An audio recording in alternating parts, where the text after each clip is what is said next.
itel A80, kamukha ni iPhone 16? That's right. Mas nauna pa naglabas ng iPhone 16 si itel kaysa kay Apple. Well, at least sa itsura, ito yung itsura niya. Marami ang naghihintay ng phone na to. Kasi last year, si itel A70 ay sa mga pinakamabentang phone, not only in the Philippines, but also in the world. Plus, if you don't know yet, si itel A70 lang yung budget phone na nagbibigay ng malaking storage para sa lahat. At the price of 3,000 pesos, siya lang nagbibigay ng 128GB of internal storage. Nobody else. Usually, 64GB, 32GB, 128 na. Mukha pa siyang iPhone.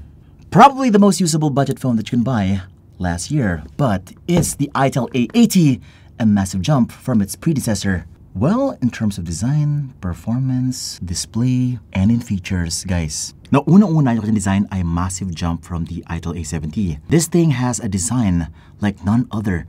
The moment I held it on my hand, parang sobrang social niya. Nagulat kami, parang flagship na yung dating niya. Near flagship levels ang kanyang build quality rin. That display, punch hole, nagda-dynamic Allen siya na effect. Kapag nag-charge ka, face unlock.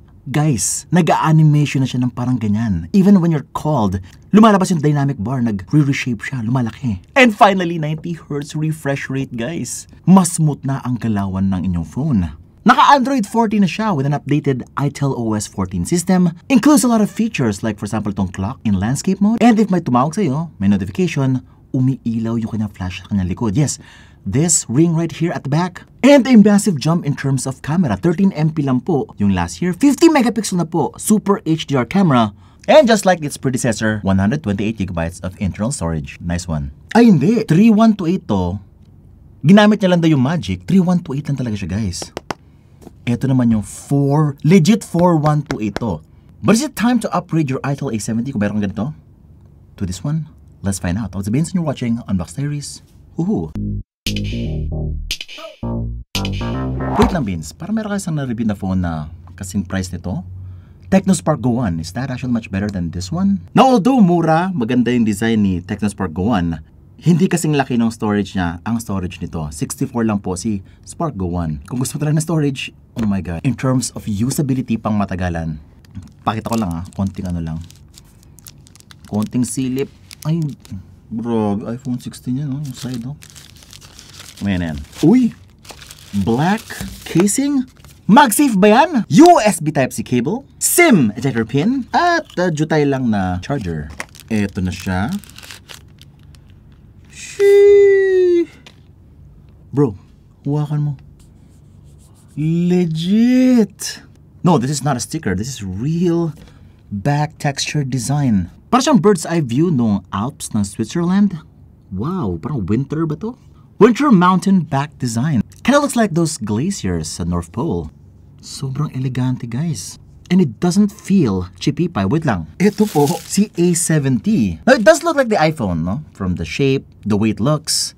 Pero, guys, the moment na makita mo sa itel A70 at mahawakan mo siya, it kinda looks and feels like a fake phone na nabili mo sa Shopee. Na seryoso. And this one, si itel A80, ay massive improvement in terms of yung feel and look. Napakalayo, guys. Parang from fake to original or even much better. And it's not 100% same yung kanyang shape. Mas rounded po itong bagong phone. Ito medyo rectangle yung shape niya ito. More rounded, mas pang sabon, mas pang iPhone. And also yung camera module, napansin ko, ito flat lang. Ito naman, meron na siyang umbok. From simple to something really sophisticated. Na perfect niya talaga. Kasi before, parang, try lang natin. Baka may bibili nito. Kasi mukha siyang iPhone eh. Well, actually, marami nga bumili. Wait till you get this one. This is just too legit. Just feels too legit to be a 3,000 pesos smartphone or 4,000. I'm not really sure. Ito pa yung flash. Grabe. Two-tone flash pala siya, you know? It's not only a flashlight, but also a function. Meron siyang setting dito kapag may tumatawag sa'yo, iilaw yan. And yes, that's actually just 2 cameras at the back. 50 megapixel, yung isa naman baka depth sensor lang. Vision AI camera. Nice. Let's check out the buttons and ports. Meron siyang headphone jack. Nice. Microphone. USB Type-C port. Speakers ilalim. Single down firing lang po siya. Sounds just pretty okay. Tapos sa harapan naman, OMG. Finally punch hole. Last year, water drop notch lang siya. And look at this. Dynamic bar na siya. Pag chinarge ko, it changes the shape. When someone is calling, it grows. Lumalaki siya. And the whole shape of the front, talagang iPhone na iPhone yung kanyang feel. And feeling ko, parang mas malaki yung kanyang display kaysa sa last year. Yes, this is actually a much bigger phone than the itel A70. Also look at that. Ang smooth. Finally, 90 Hz refresh rate, 128 gigabytes of storage. Now this one actually kind of feels much faster than the Itel A70 even though they have the same processor. Why is that? It could be dahil sa kanyang RAM, 4 gigabytes na to na RAM. And that extra RAM actually really helps big time. There's a massive difference between a 3 gigabytes RAM and a 4 gigabyte RAM na OS. Ramdam na ramdam yun guys. Pero yung feeling ng 4 to 8 is lesser in reality. Pero yung from 2 to 3, 3 to 4, ang laki guys. Minsan pag 3 GB, talagang may lag-lag pa. Ito, grabe. Also, dahil 90 Hz refresh rate na siya, kahit same processor siya, it kind of gives you that feeling of extra speed. Para mas feeling mo mas smooth ang inyong phone. From swiping sa home screen, sa social media, Facebook, YouTube, everything just kind of feels really, really smooth. And in reality, most people would actually appreciate that. Na parang, uy, ang smooth na ng cellphone ko. Parang hindi ko ito naramdaman before. Meron talaga siyang real effect in your life. Yun nga lang, dito mo na siya magagamit sa home screen, social media, but sa games, I highly doubt that it can actually push frames up to 90 frames per second. And before, yung mga 90 Hz refresh rate ay reserve lang sa mga 4,000, 5,000 peso smartphone. But now, as low as 3,000, 2,000 meron ka na 90 Hz refresh rate, it's actually crept down to that level already, making it much more accessible for many people. Now in terms of sharpness, 720p display lang po to. Just like its predecessor. It's not super sharp, it's just pretty okay.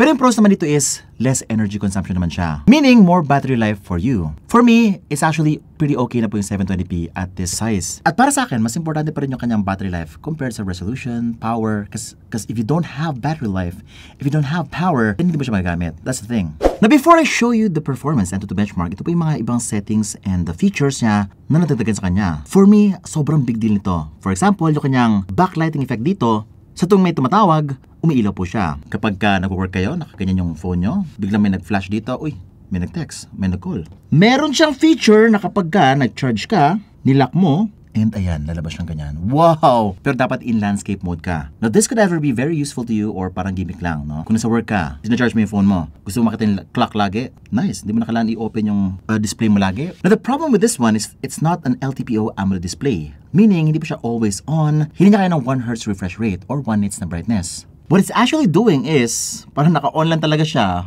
naka-max brightness, kaya pag tinanggal mo siya sa charging, babalik mo siyang ganyan. It's actually using its full power. Kaya gumagana lang siya kapag charging mode. Taran! Pero yun, laging nakakabit sa saksakan. Pero siguro for me, the best feature of this phone is its dynamic bar. Parang wala pa itong ganito before kay Itel A70. Na by default, naka-punch hole lang po siya. Pero kapag nag-unlock ka ng phone mo, humahaba siya, parang ganito, may animation, merong smiley face, face unlock, yes. Kapag may tumatawag sa'yo, may lumalabas na extra options dito sa taas at animation, and it really feels like the iPhone. Or sa sound recording, meron siyang ganon na lumalabas na information dito sa taas, and even sa charging information.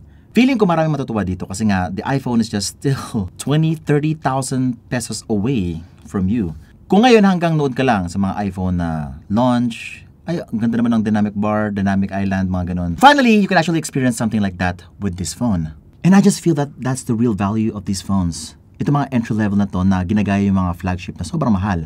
Kasi nga sa sobrang mahal nila, hindi talaga ma-reach yan ng mga normal na people. You actually need to shell out 40,000-50,000 pesos for those flagship devices para lang ma-experience sila. Kung may 40 mga 90 Hz refresh rate ay gate kept by very expensive mid-range flagship phones now, 2K lang, 3K lang, meron ka ng 90 Hz refresh rate, mapifeel mo na yung smoothness ng isang 90 Hz refresh rate. Kung dati puro 3GB lang, ngayon 4GB na finally. And speaking of 4GB, how much performance does that actually affect dito sa kanya Antutu benchmark? 150,000 points! Pero to I actually felt yung sa Itel A70, malag talaga siya. And ibang-iba na yung kanyang level dito. This could be sa gaming, doon mo siya ma-feel. Pero in terms of sa mga apps lang, sa home screen, palipat-lipat ng apps para mas smooth to, it feels really much smoother dito sa Itel A80. Na ito lang, kapag ka Mobile Legends, it's not gonna be as fast as yung mga phones na meron 250k, 300,000 points na to benchmark. This one kind of feels like kailangan mo i-dial down ng konti yung kanyang graphics para mas maging playable siya. Guys, sa Mobile Legends, high graphics, high refresh rate lang, which is pretty adequate, pero I highly suggest na i-smooth mo na lang siya para mas playable. Now, the great thing about playing on this phone is that parang feeling ko tuloy na naka-iPhone talaga ako. Kasi, guys, yung feeling is pretty much the same din. Just like yung kay Spark Go 1. And I like yung finish sa likod kapag naglalaro ka. Ang smooth. Parang hindi ko na kailangan ng jelly case. Now, overall, the performance could be better. Pero so far, very playable naman si Mobile Legends, no problem. Call of Duty naman, ito yung kanyang settings. Low graphics lang at high frame rates. Yun lang. Which means optimized po siya. No? Alam niya na ito lang yung kanyang processor and it's willing to adjust itself para maging playable yung game. Na because low graphics lang siya, it's very playable, no problem.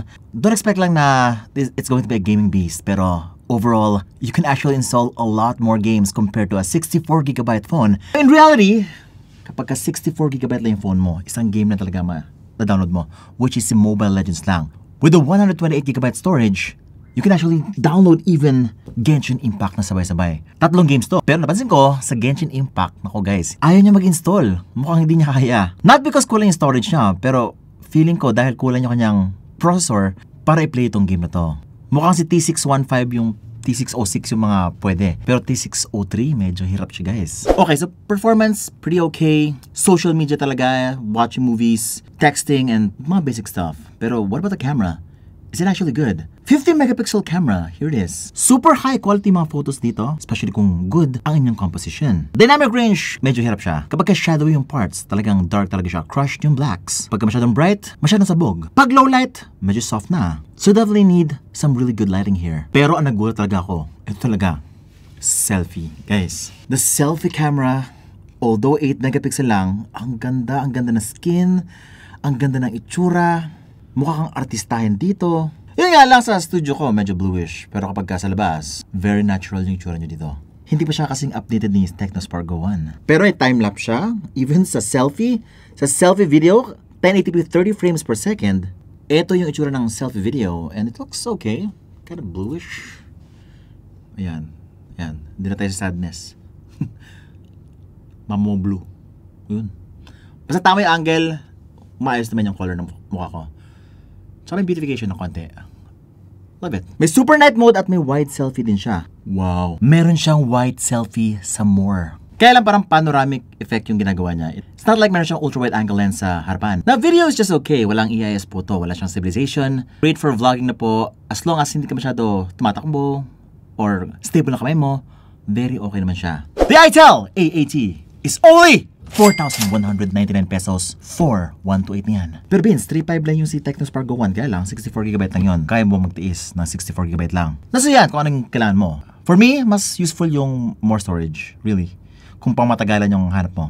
Pero in terms of design, depende rin sa yan. It's purely subjective. If you like the Technospark Go 1 more, then purely your decision. But for me, they're both really good looking phones. Yun nga lang, mas malaking storage nito. Pero kung maglalabas si Technospark Go 1 ng 128 version, depending sa price. Pricing is everything. Pero kasi wala pa si Infinix, baka meron din siyang parang ganito. Coming soon. Baka gusto makita si Smart 9, mag-subscribe ka lang, hit the bell icon so that you don't miss any of my great content. And you're watching Unbox Diaries. Woohoo!